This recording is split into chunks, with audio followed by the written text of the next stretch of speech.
Hey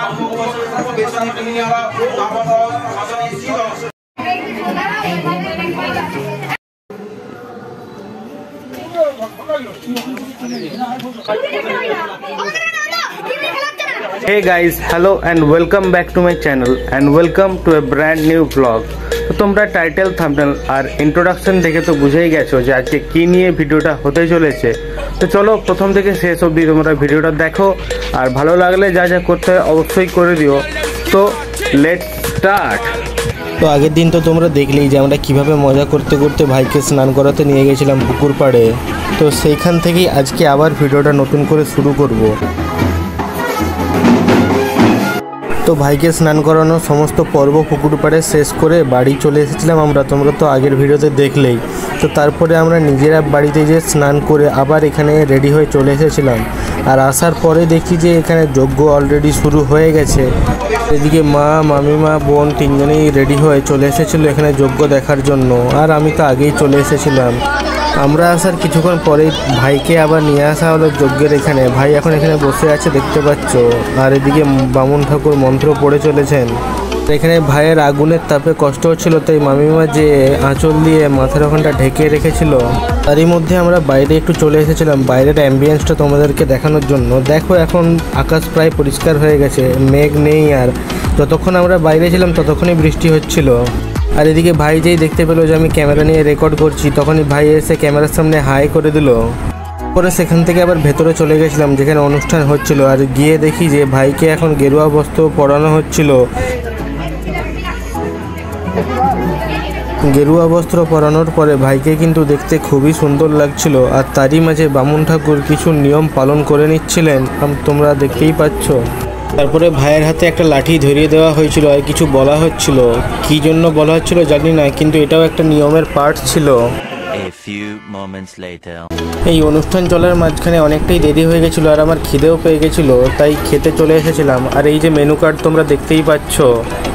আমি, মা, ভাই আর বোন চারজনে একটা টেবিলে খেতে বসে গেছিলাম।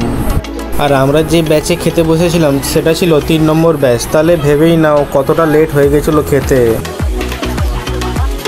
আর এদিকে ক্যামেরা দেখতে পেয়ে মামিমাও একটু হাত নেড়ে হাই করে দিল। আর এদিকে বোনের হাই করার স্টাইলটা তো একদম আলাদা লেভেলের। তারপরে ফাইনালি ক্যাটারার দাদারা এসে সস, স্যালাড আর নুন দিয়ে খাবারের পরিবেশন করা শুরু করলো। তারপরে শাক ভাজা আর তার সাথে ভেজিটেবল চপও দেওয়া হয়েছিল, যার মধ্যে ভেজিটেবল চপটা খেতে আমার দারুণ লাগে। তারপরে আস্তে আস্তে আরও খাবারের আইটেম দিতে শুরু করলো। এই যে দেখতে পাচ্ছ পোলাও দিয়ে দিয়েছে এখন। আর এটা খেতে আমার দারুণ লাগে, মানে খুব ফেভারিট এটা আমার, তাই আমি অনেকটা নিয়ে নিয়েছিলাম। তারপরে বোনকে মোবাইলটা একটু দিয়ে দিয়েছিলাম ভিডিও রেকর্ড করে দেওয়ার জন্য। আর সেটা দেখতে পেয়ে ভাই ক্যামেরার দিকে তাকিয়ে হাই করে দিল। আর এদিকে আমি কিন্তু সেই খেয়েই যাচ্ছি, ক্যামেরার দিকে একটু তাকাইনি, কারণ খাবার ইজ ইম্পর্টেন্ট। ये बड़ी अच्छी बात कही आप। তারপরে একের পর এক ডেলিশিয়াস খাবার আসতে শুরু করলো আর আমি খাবারের দিকেই ফোকাস করতে থাকলাম। খাবারগুলোর কোনো তুলনাই হবে না, সব এক একটা খাবার একসে বাড়কার এক, মানে জিভে জল লেগে থাকার মতো একদম রান্না হয়েছিল। দেখতেই পাচ্ছ আমরা সবাই কীভাবে খাচ্ছি, মানে খাবারগুলো সত্যিই খুব দারুণ ছিল। আর শেষ পাতে রেড কাউ কোম্পানির এই মিষ্টি দইটা একদম সেরা ছিল, মানে খুবই মিষ্টি ছিল। সেই জন্যই দেখতে পাচ্ছ একদম চেটে পুটে সব শেষ করে দিয়েছি, একটুও ছিল না কাপের ভেতরে।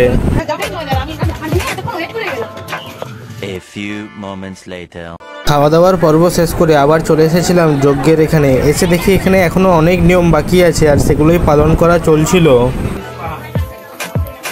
আর আমরা সবাই অডিয়েন্সের রূপ নিয়ে চেয়ারে বসে আরাম করে এখানে যজ্ঞটা দেখছিলাম। আর এখানে পুরোহিত মশাই ভাইকে দেখিয়ে দিচ্ছিল যে কিভাবে পৈতেটা পড়তে হবে আর কিভাবে খুলতে হবে, মানে এটার একটা পারফেক্ট নিয়ম আছে, সেই নিয়ম অনুসারেই সব কিছু করতে হবে। আর পৈতে গ্রহণ করার পরে কি কি করতে হয় আর কি কি করতে নেই সেগুলোও ভাইকে সব ভালো করে বুঝিয়ে দিচ্ছিল যাতে পরে কোনো ভুল না হয়। তারপরে ভাইয়ের হাতে কিছু একটা ধরিয়ে ভাইকে দিয়ে মন্ত্র পাঠ করানো হচ্ছিল।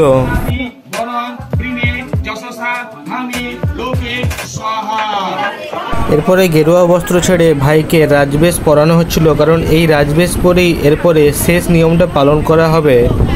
তাহলে এই পৈতে বাড়ি সমস্ত নিয়মকানুন পালন করা হয়ে যাবে। আর এখানে ভাইকে রেডি করে দিচ্ছিল আমার ছোট মাসিমণি।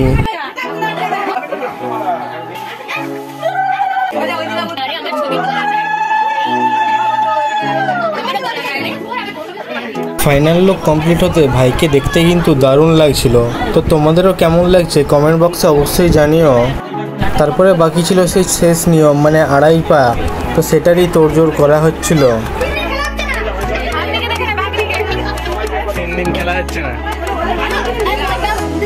তারপরে পুরোহিত মশাই ভাইয়ের চোখ দুটো বেঁধে দিল, কারণ এরপরে চোখ বন্ধ করেই এই নিয়মটা পালন করতে হবে।